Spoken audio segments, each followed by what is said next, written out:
जो आषाढ़ महीने का जो नवरात्र आता है, जो आज से प्रारंभ हुआ है, और आप सबको मालूम होगा 4 नवरात्रे होते हैं। उन 4 नवरात्रे में 2 नवरात्रे गुप्त माने गए, और उसमें भी जो आषाढ़ महीने का जो नवरात्र आता है, जो आज से प्रारंभ हुआ है, कहते हैं अगर कोई स्थिर होकर एकांत में बैठकर भगवान शंकर के नाम का मात्र संबोधन श्रवण कर लेता है, सुन ले, गुनगुना ले, शिव को याद कर ले, तो कहते हैं शिव और शक्ति की दोनों की कृपा उसके ऊपर बनी ही रहती है।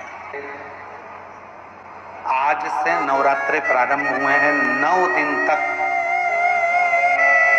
ये गुप्त नवरात्रे के 9 दिन, अगर आपको ऐसा लगता है कि शिवजी आप बाबा मेरी नहीं सुन रहा, बहुत संघर्ष का जीवन चल रहा है, बहुत परेशानी का जीवन चल रहा है, बहुत कष्ट का जीवन चल रहा है, और कोई मंजिल, कोई राह, कोई मार्ग दिख ही नहीं रहा,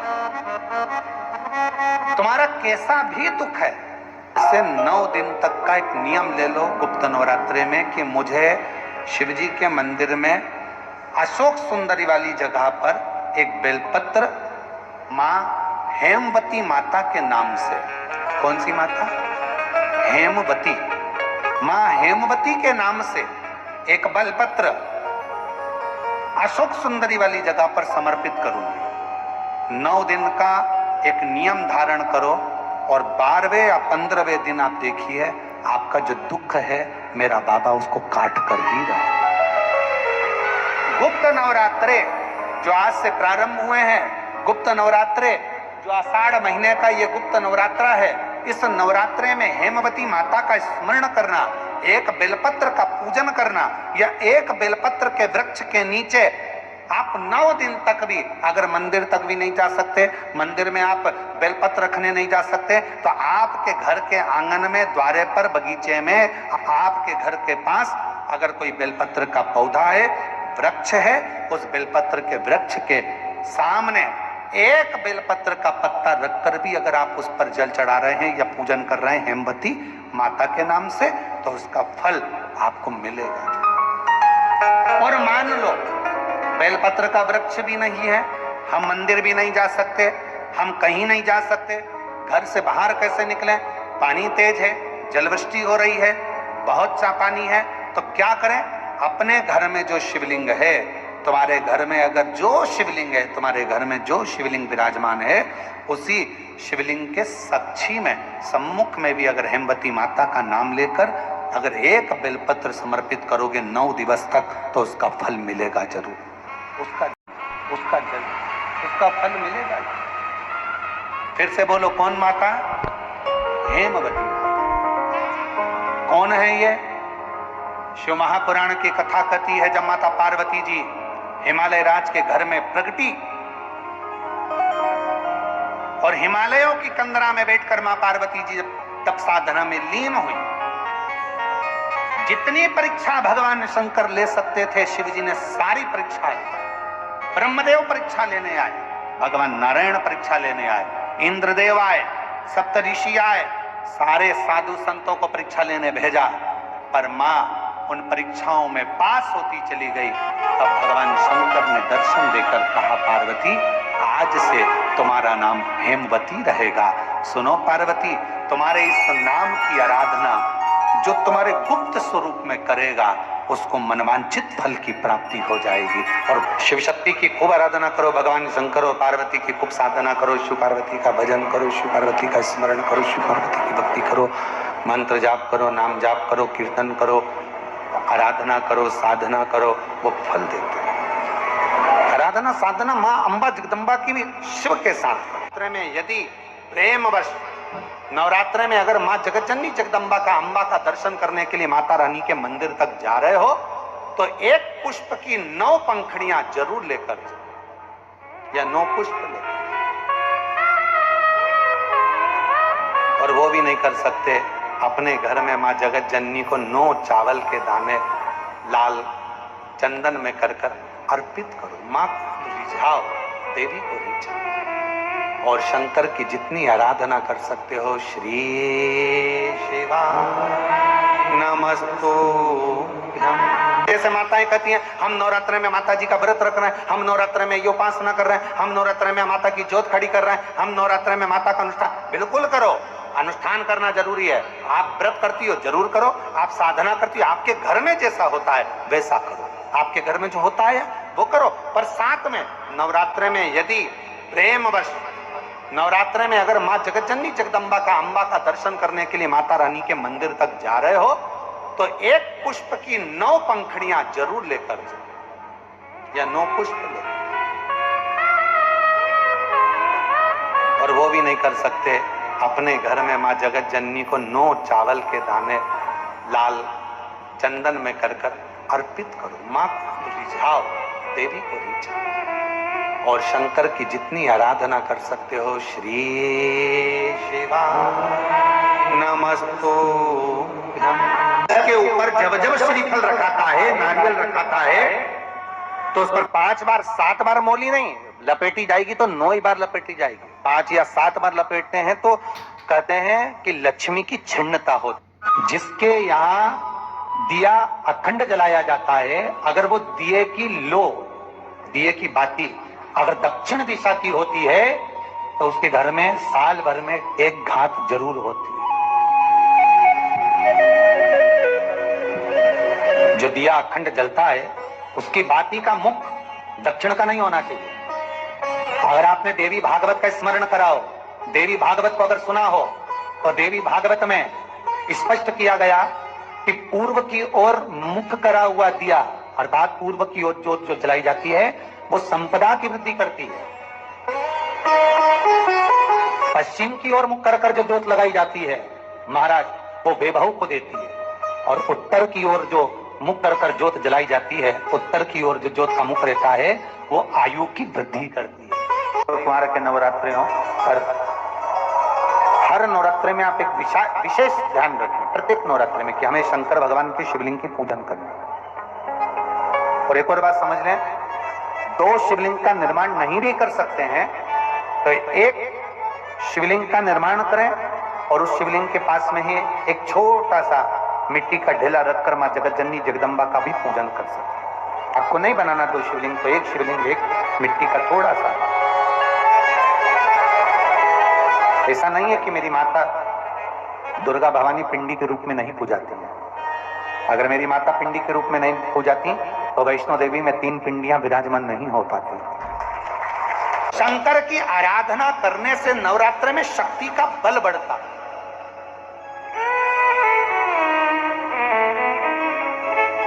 शक्ति का क्यों गुरुजी नवरात्र में शंकर जी की आराधना क्यों करना चाहिए? हमने कहा अगर माता रानी से जो मांगना है तुम्हें, अगर तुमने नवरात्र में शिव जी की आराधना करिए, शंकर की कथा सुनिए, शंकर की आराधना करिए, शिव स्तुति करिए, शंकर को 1 लोटा जल चढ़ाया, मां आद्य शक्ति तुम्हारे पर कृपा करेगी। क्यों? क्योंकि जिस स्थान पर शिवलिंग रखा होता है और जो हस्त कमल है वो मां पार्वती जगतजननी दुर्गा भवानी है। जब हम जल चढ़ाते हैं मां आद्य शक्ति अम्बा जगदम्बा 64 योगिनियों पर वो जल चढ़ जाता है और जगतजननी नवरात्र में प्रसन्न हो जाती है। वो जल की इतनी महत्वता है। आद्य शक्ति को प्रसन्न करना है, नवरात्र में शिव जी को जल चढ़ाओ।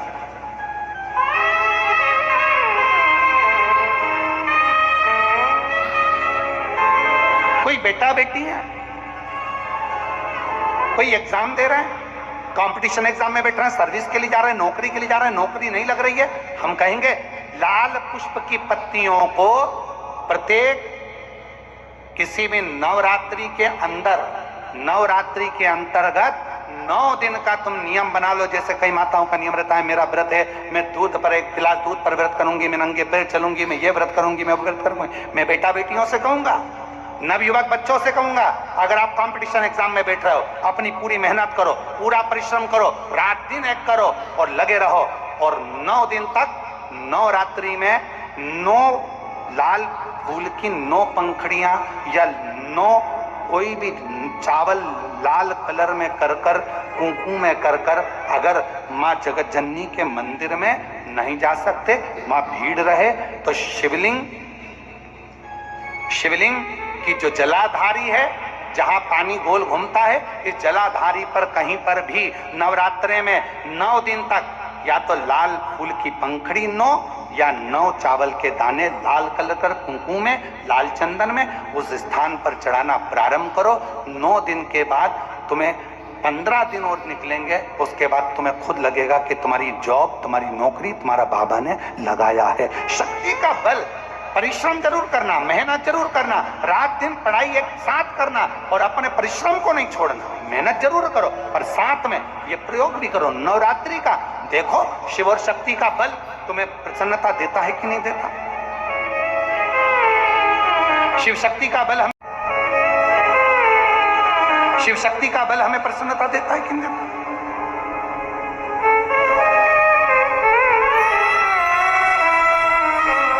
कई लोग ऐसे होते हैं, हम नवरात्रि आई है, माता रानी को भज रहे हैं, जगत जननी दुर्गा भवानी को भज रहे हैं, पर शिव जी के मंदिर तक नहीं जा रहे। समय नहीं मिल रहा मंदिर जाने का, क्योंकि माता जी के मंदिर जाते हैं, माता जी को प्रणाम। अरे उस शंकर को पहले भजो, सुबह उठते से पहला 1 लोटा जल शिव को, क्योंकि उसी के माँ जगत जननी हस्तकमल पर जल जाना जरूरी है। शंकर का चढ़ा वो हमें फल प्रदान कर, सुख दे,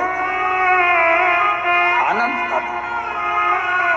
हम देवी भागवत पढ़ें और देवी भागवत का स्मरण करें या शिव महापुराण की कथा का स्मरण करें, तो केवल माँ पार्वती का नाम, गौरी शंकर, गौरा पार्वती, भगवान देवाधिदेव महादेव के साथ जब हम माँ पार्वती के नाम का उच्चारण करते हैं, केवल माँ पार्वती के नाम का उच्चारण, तो आप महसूस करेंगे कि आपके अंदर एक अलग से ऊर्जा, एक अलग से बल आपके शरीर में आ रहा है। मेरे देवाधिदेव महादेव के पूरे शरीर में, अगर भगवान शंकर के पूरे शरीर में यह पूरा विश्व समाया हुआ है, जलचर, थलचर, वायुचर सब शिव के शरीर में है, तो मेरी जगत जननी पार्वती मैया का केवल नाम उच्चारण, उस शरीर में जितना विश्व समाया है सबका भरण पोषण करने का बल मेरी माँ जगत जननी जगदम्बा पार्वती जी रखती है। पार्वती का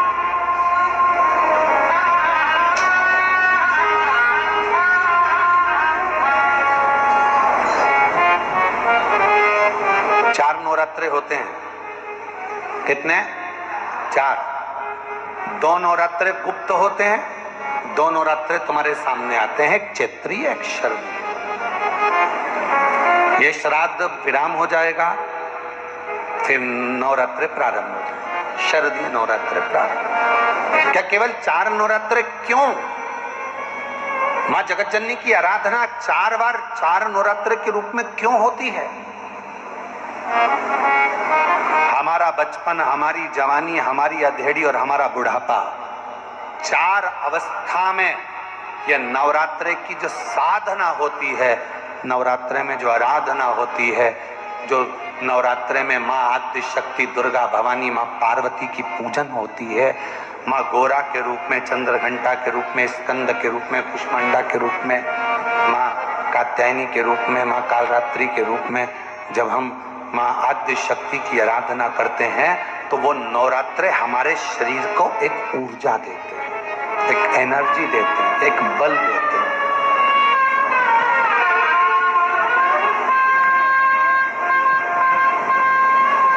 गौरी शंकर कहो, गौरी शंकर कहो, गौरी शंकर बिना उद्धार।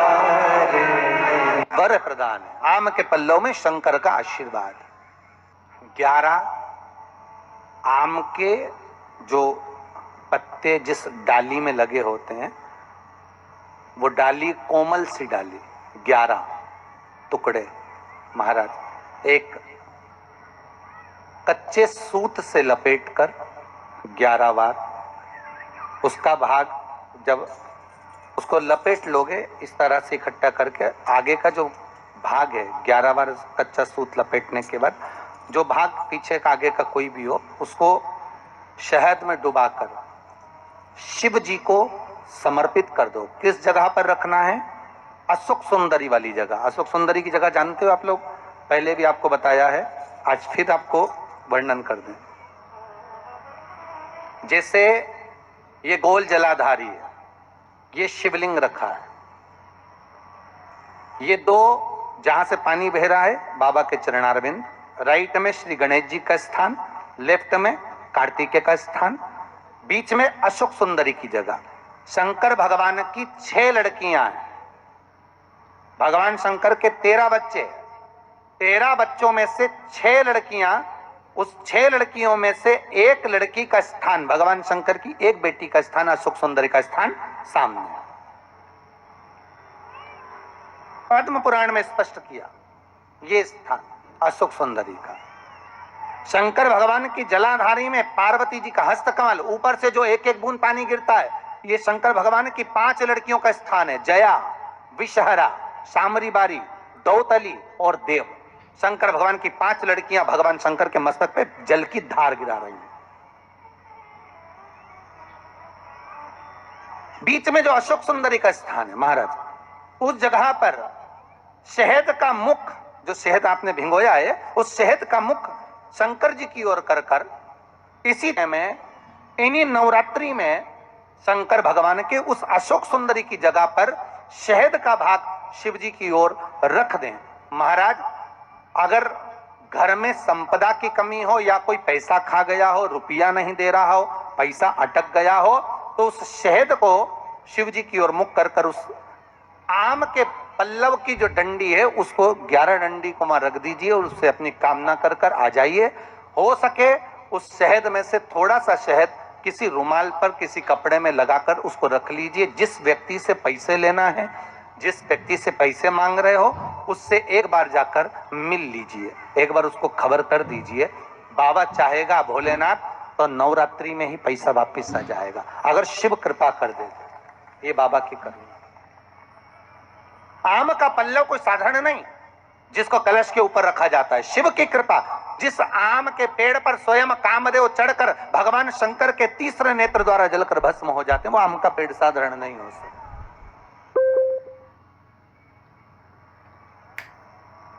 सहज नहीं है।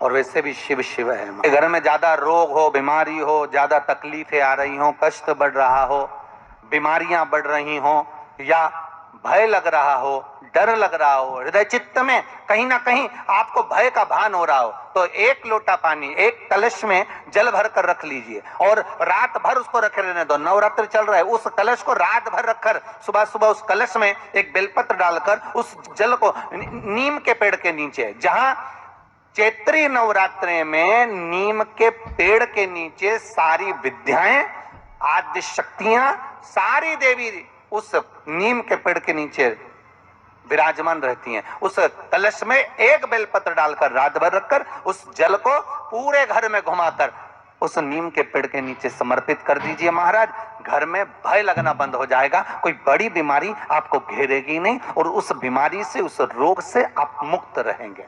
उस बीमारी से, उस रोग से आप मुक्त पाएंगे। वो बीमारी आपको घेर नहीं पाएगी। सोना को कुछ नहीं चाहिए, मेरे शंकर को चाहिए क्या? अगर आपके जीवन में ऐसा लगे कि बहुत बड़ी बीमारी आ गई और आपके घर का व्यक्ति वेंटिलेटर पर पड़ा हुआ है, तो शमी के वृक्ष के फूल ले आओ 7, और शमी के वृक्ष के 7 फूल, और शमी के वृक्ष के 7 फूल लाकर एक एक फूल शंकर भगवान को श्री शिवाय नमस्तुभ्यम कहकर उस व्यक्ति के लिए जो पड़ा हुआ है, अंतिम सांसें गिन रहा है, जिसको अटैक आ गया, अंतिम सांसों में जो गिन रहा है, उसके नाम से भगवान शंकर पर चढ़ाना प्रारंभ कर दो। मात्र 7 पुष्प, उस शमी के वृक्ष के 7 पुष्प आप शिव को समर्पित करिए, उसका नाम और गोत्र बोलकर, और भगवान शंकर का मूल मंत्र श्री शिवाय, जम के बोलिए श्री शिवाय नमस्तुभ्यम बोलकर एक एक शमी का फूल शंकर पर चढ़ाना प्रारंभ कर दो। फिर आगे वो विश्वनाथ की मर्जी है, वो प्राण कैसे लेकर वापिस आता है, उस काल से छुड़ाकर महाकाल कैसे लाता है, ये वो जाने। आपका फर्ज केवल आप अदा करिए। जब अंत में डॉक्टर भी हार जाते हैं, जब अंत में डॉक्टर भी कह देते हैं कि अब हमारे बस का नहीं है, अब तो उस परमात्मा के हाथ में, मतलब डॉक्टर को भी मालूम है कि एक डॉक्टर बैठा हुआ है, एक डॉक्टर और है, वो बस वो थोड़ा सा दूर तो रहता है और करीब भी बहुत है। कई लोग कहते हैं गुरुजी वो कैलाश पर रहता है बहुत, तो उनको बुलाएंगे तो आएंगे। हमने कहा कैलाश पर तो रहता ही नहीं है, जहाँ भक्त है वहां भगवान, वो दूर तो रहता ही नहीं। आप तो बस केवल उसको बुलाने का प्रयास करिए, आप दिल से बस उसको हाजिर, वो दिल से बुलाओ तो उसको।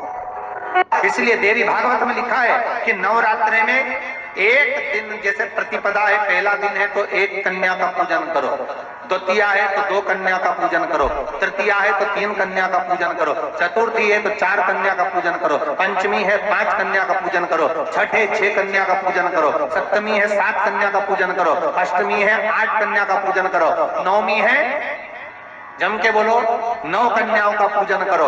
और अगर इस तरह से आप पूजन नहीं कर सकते नवरात्रि में, तो 9 कन्याओं का पूजन एक साथ या तो अष्टमी के दिन या नवमी के दिन कर दो, या मध्य में, बीच में भी आप कर सकते हो एक।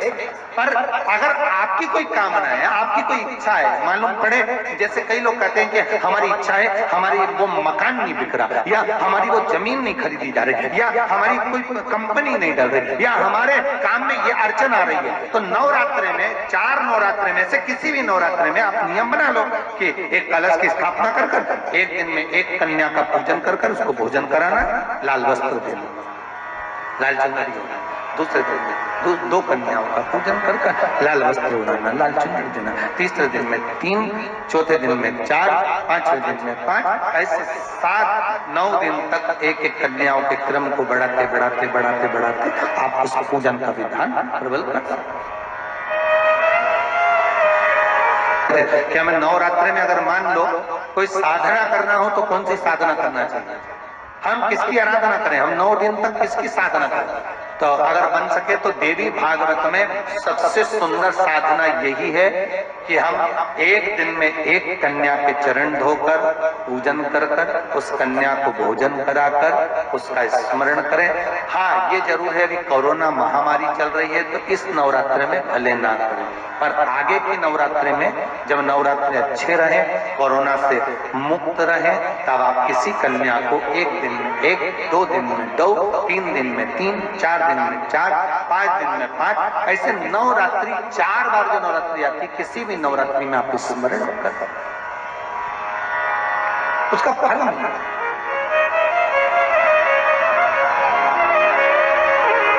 उसका फल होगा।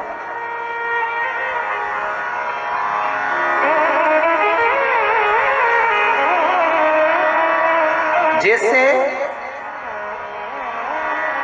बेलपत्री का किया गया दान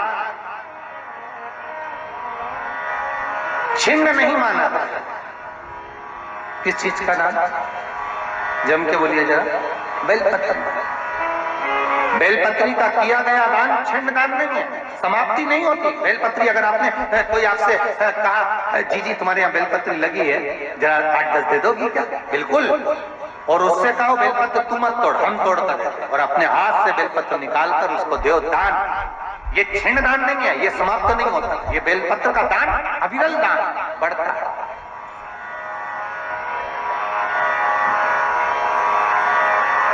सुख का भान आता है।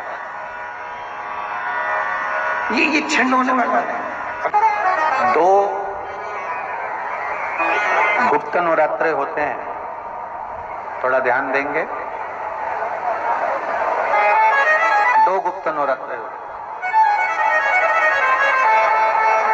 एक गुप्त नवरात्रा यही माघ के महीने में आता है।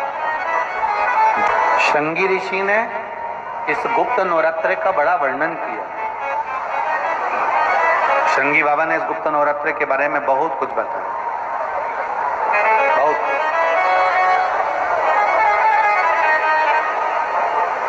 श्रृंगी बाबा गुप्त नवरात्रि के लिए कहते हैं कि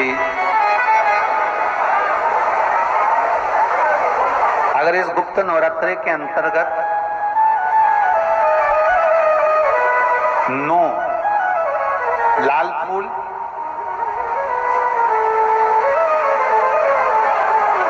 और 5 श्वेत पुष्प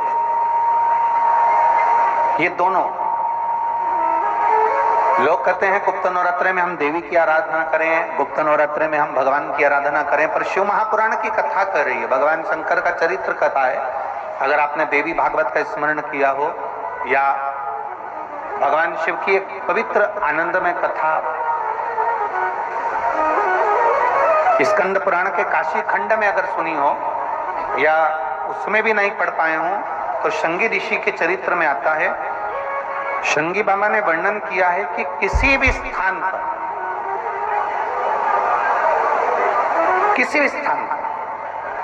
यदि हमारे घर में 2 शिवलिंग है नहीं है तो किसी अपने घर के गमले में बगीचे में 2 पार्थिव लिंग का निर्माण करें।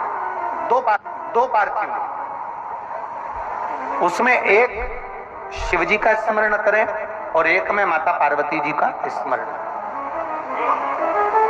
देवादिदेव महादेव के 2 स्वरूप, 2 लिंग प्रकट कर एक पर 9 पुष्प लाल और एक पर श्वेत पुष्प 5 समर्पित करें, बाबा की आराधना करें, घी का दीप लगाएं, पूजन करें और बाद में उन शिवलिंग को, उन पुष्पों को विसर्जन करें। किसी भी नदी में, तालाब में, बावड़ी में, अगर वहां नहीं विसर्जन कर सकते हैं तो किसी वृक्ष के नीचे उनका विसर्जन कर दें। पर ये नवरात्रे, ये जो गुप्त नवरात्रे हैं, इस माघ महीने में जो गुप्त नवरात्रे आती है इसी के अंतर्गत इसका पूजन है। एक बार हमने पहले वर्णन किया था, जिसके यहाँ संतान नहीं होती उसके लिए भी पहले इस माघ महीने में जो गुप्त नवरात्रे आते हैं उसका स्मरण कराया था। कैलाशी अविनाशी है शिव तत्व का। आप जिस भाव आप भगवान को रिझाते हो, भगवान उस भाव से अपने भक्तों के करीब पहुंचता है।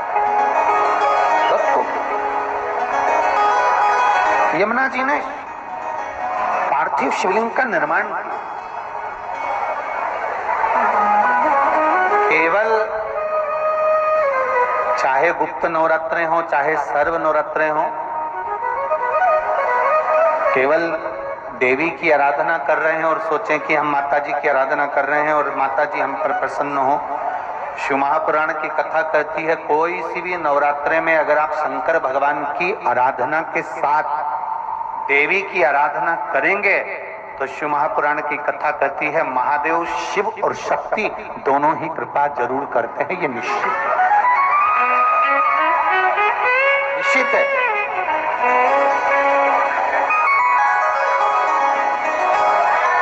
केवल एक शिव की आराधना कर लेना या शक्ति की आराधना कर लेना,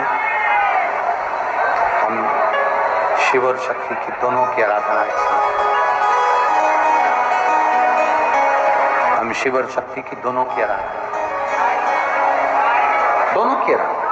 और हम तो दिन भी मौका लग जाए कभी नवरात्रे पड़े, चाहे गुप्त नवरात्रे हो चाहे संपूर्ण विश्व को ज्ञात चैत्री और कुमार के नवरात्रे हो, हर नवरात्रे में आप एक विशेष ध्यान रखें प्रत्येक नवरात्रे में कि हमें शंकर भगवान के शिवलिंग की पूजन करनी है। और एक और बात समझ लें, 2 शिवलिंग का निर्माण नहीं भी कर सकते हैं तो एक शिवलिंग का निर्माण करें और उस शिवलिंग के पास में ही एक छोटा सा मिट्टी का ढेला रखकर मां जगत जननी जगदम्बा का भी पूजन कर सकते। आपको नहीं बनाना 2 शिवलिंग, तो एक शिवलिंग, एक मिट्टी का थोड़ा सा। ऐसा नहीं है कि मेरी माता दुर्गा भवानी पिंडी के रूप में नहीं पूजाती है। अगर मेरी माता पिंडी के रूप में नहीं पूजाती तो वैष्णो देवी में 3 पिंडियां विराजमान नहीं होती, तो वैष्णो देवी में 3 पिंडियां विराजमान नहीं हो पाती। जितने शक्तिपीठ हैं, आप प्रत्येक शक्तिपीठ में दर्शन करने के लिए जाएंगे तो वहां पर भी आपको पिंडी का दर्शन होता ही है। प्रत्येक शक्ति, ऐसा नहीं कि मेरी माँ पिंडी के रूप में फिर पूजाती नहीं है, वो भी पूजाती है। आप जिस भाव से भजेंगे जैसे हम कहते हैं हमारे शहर में, हमारे सीहोर नगर में कुबेरेश्वर धाम कंकर शंकर की भूमि है, मतलब वहां जो गया है वो कंकर शंकर की आराधना करने के लिए गया है, कंकर शंकर की पूजन करने के लिए गया है।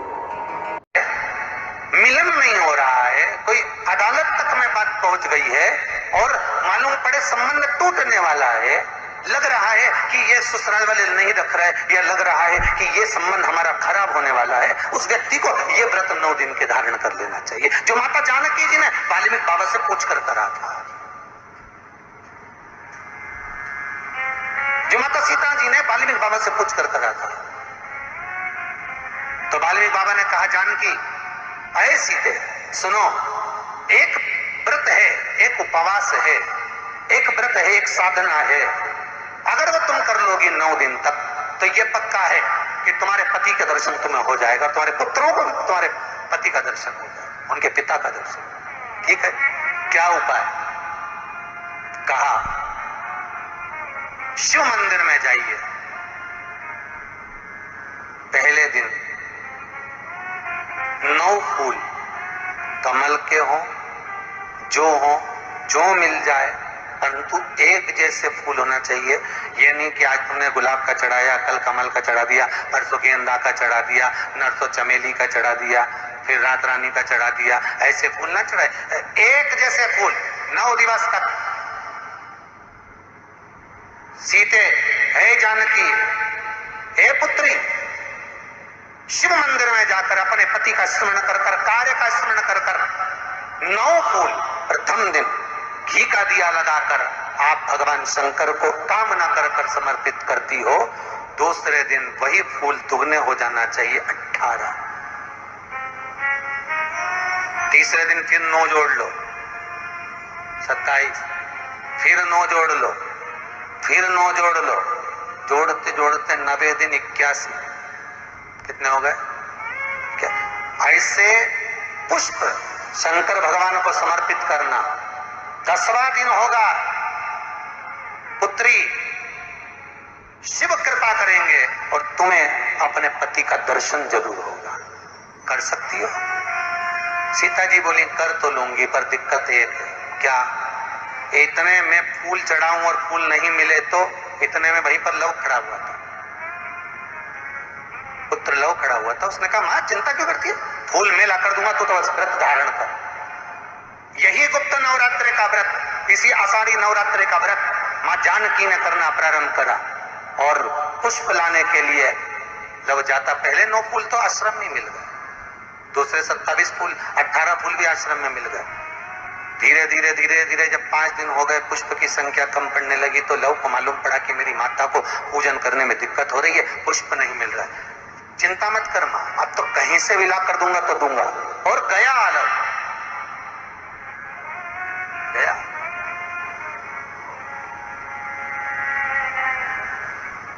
अयोध्या में पहुंच गए, जहां एक सुंदर सा सरोवर था। सरोवर के दरवाजे पर द्वारपाल खड़े हुए थे, अंदर नहीं जाने दिया। मुझे जाने दो, मुझे पुष्प चाहिए, मेरी माता पूजन कर ली। द्वारपाल ने पकड़ना चाहा, मना करा, नहीं माना। लव इनको पटक कर अंदर प्रवेश कर गया, फूल लेकर आया, माता को दिया। धीरे धीरे पुष्प आते रहे, चलता रहा। खबर पहुंच गई श्री राम जी महाराज के पास में कि कोई वाल्मीकि बाबा का शिष्य आता है और सरोवर के सारे कमल के फूल तोड़कर ले जाता है। बड़ा उद्दंड है, सैनिकों को मार देता है। सैनिक वो पड़े दूर।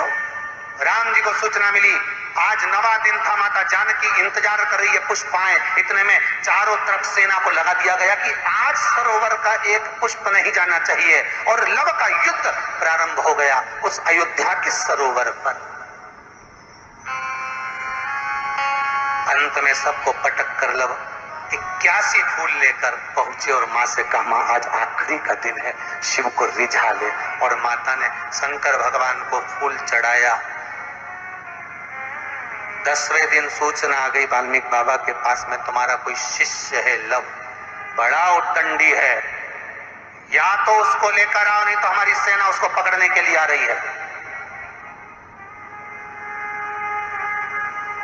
और किस माता का पुत्र है उस माता को भी लेकर आना, और किस भाई का भाई है वो उसको भी लेकर आना। और गुरुदेव आपने बालक को क्या सिखाया कि वो द्युदंडता कर रहा? आप भी आना, नहीं तो हम सेना लेकर पहुंचे। वाल्मीकि बाबा ने लिखकर पहुंचा दिया, चिंता मत करो, हम पूरे ही आएंगे। वाल्मीकि बाबा को तो मालूम था व्रत पूरा हो चुका है तो दर्शन तो होना ही है, भले कैसे भी हो, भले लड़ाई से हो, विवाद से हो, पर खबर तो आ गई ना, समझौता की कड़ी तो जुड़ गई ना। भगवान वाल्मीकि बाबा समझ गए, सीता जी से कह दिया तेरा व्रत पूर्ण हो गया बेटा, अब तू कल तैयारी कर चलने की। और लव को लेकर पहुंचे, सीता जी को देखा, पुत्रों का स्मरण करा, राम जी के नैनों से जल बह गया। वाल्मीकि बाबा सीता से कहते हैं, इसको कहते हैं साधना, इसको कहते हैं तप, इसको कहते हैं साधना। आप भी कर सकते हो। आनंद रामायण का ये प्रसंग वर्णन करता है कि हम भी क्यों ना कर सकते। गुप्त नवरात्र चालू हो गया, गुप्त नवरात्र करो, आराधना, कुछ नहीं तो एक फूल तो शंकर को चढ़ाना चालू करो, कम से कम एक पुष्प तो चढ़ाओ। जिसको लगता है कि मेरे परिवार में कोई दूसरा व्यक्ति हस्तक्षेप कर रहा है या मेरा पति किसी पर नारी के साथ में रह रहा है या नारी किसी पर पुरुष के साथ में रह रही है, तो माखन थोड़ा सा प्रतिदिन मां जगत जननी के मंदिर में अवश्य समर्पित करें। 9 दिन तक समर्पित करोगे, कैसा भी दोष होगा, कैसे भी ग्रह होंगे, वो सब हट जाएंगे और जीव आपका हो। ये वो नवरात्र है जिसमें प्रेम आनंद बढ़ता है, स्नेह बढ़ता है। ये वो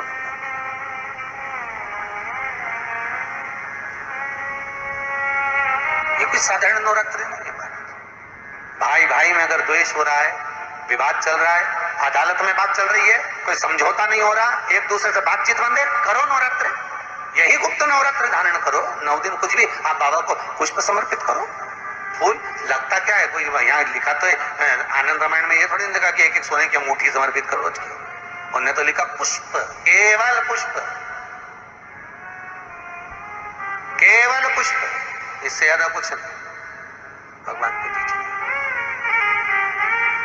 कोई कामना है आपकी नहीं हो रही, बल्कि अमावस्या हो जाना लगे, बाबा को रिझाओ, उसको मनाने का प्रयास करो, प्रकट हो।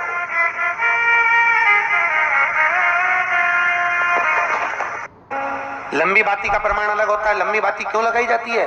भगवान के मंदिर में दीप में, देवियों की पूजन में, लक्ष्मी की वृद्धि के लिए। कौन से देवता क्या लंबी बत्ती लगती है और कौन से देवता क्या गोल बत्ती लगती है, उसका भी प्रमाण वर्णन। किसी देवी की पूजन करो तो लंबी बत्ती आती है, कुल देवता की पूजन करो तो लंबी बत्ती आती है, किसी मंदिर में किसी देवता को लगाने जाओ तो गोल बत्ती लगती है, उसका भी प्रमाण है। लंबी बत्ती जहां लगाई है, अगर लक्ष्मी के सामने लगाई है तो लक्ष्मी की लंबाई बढ़ती है, लक्ष्मी की वृद्धि बढ़ती है। अगर कुल देवता के नाम की लगाई है तो वंश की वृद्धि होती है। इसलिए हमारे यहाँ अमावस्या पूनम को जो पाटे वाटे भराते हैं उसमें गोल बत्ती नहीं लंबी लगाई जाती है, जिससे हमारा वंश बढ़े। नवरात्रि में देवी जी की जो बाती लगाई जाती है वो लंबी लगाई जाती है, गोल नहीं। क्यों? क्योंकि जिससे माँ हम पर कृपा बना कर रखे, हमारा वंश खूब बढ़े, हमारे यहाँ लक्ष्मी की वृद्धि हो। स्थिर बाती, गोल बाती लगाई जाती है ब्रह्मा के मंदिर में, इंद्र के मंदिर में, देवता के मंदिर में। तुलसी के सम्मुख में लंबी बाती नहीं लगती, तुलसी के सम्मुख में गोल बाती लगाई जाती है महाराज, जिससे स्थिरता का भाव केंद्रित हो, स्थिरता का भाव।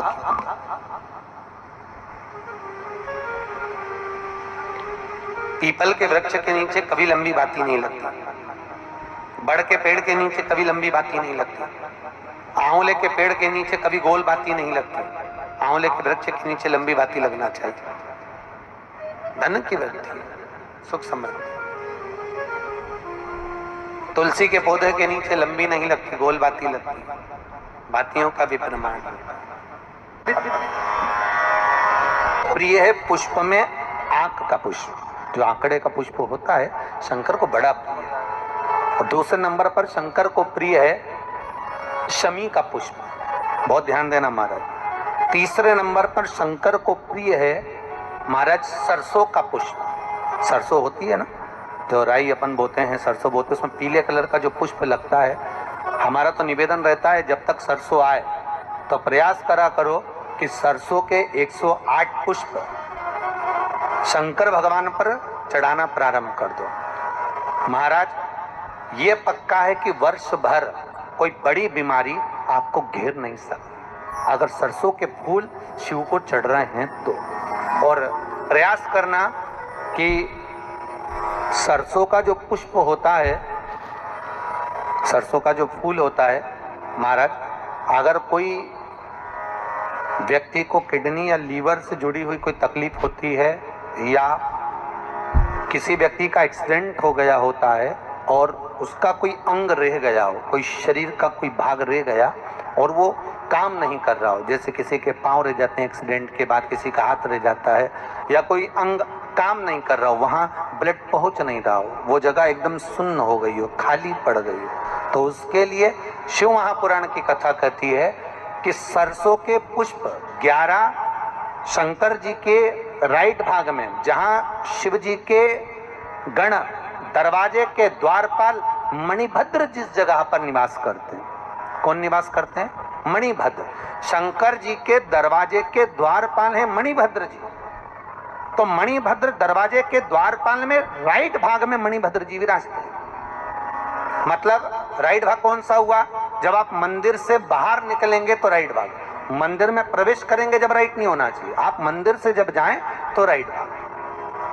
मतलब आप मंदिर से राइट से जाएंगे तो शंकर जी का भी राइट हो जाएगा, क्योंकि शिव जी ऐसे बैठे हैं तो शंकर जी का भी राइट हो गया, देवता उनका भी राइट हो गया, तो राइट भाग सीधा हाथ मणिभद्र जी का स्थान। 11 सरसों के पुष्प मणिभद्र के उस द्वार पर आप रख दीजिए और मणिभद्र के द्वार पर रखकर अंदर जाकर 108 वापिस जब आप बाहर निकल रहे हैं, ये पुष्प आप रखने के बाद एक बार बाहर जाएंगे, फिर वापिस आएंगे मणिभद्र के रखने के बाद, और अंदर जाकर 108 सरसों के पुष्प शंकर को समर्पित करेंगे महाराज। उस सरसों के पुष्प जो शिव जी को आप समर्पित कर रहे हैं उसको वापिस लेकर आएंगे, श्री शिवाय नमस्तुभ्यम बोलकर उस सरसों के पुष्प को महाराज सरसों के तेल की बोतल में उसको डाल लीजिए।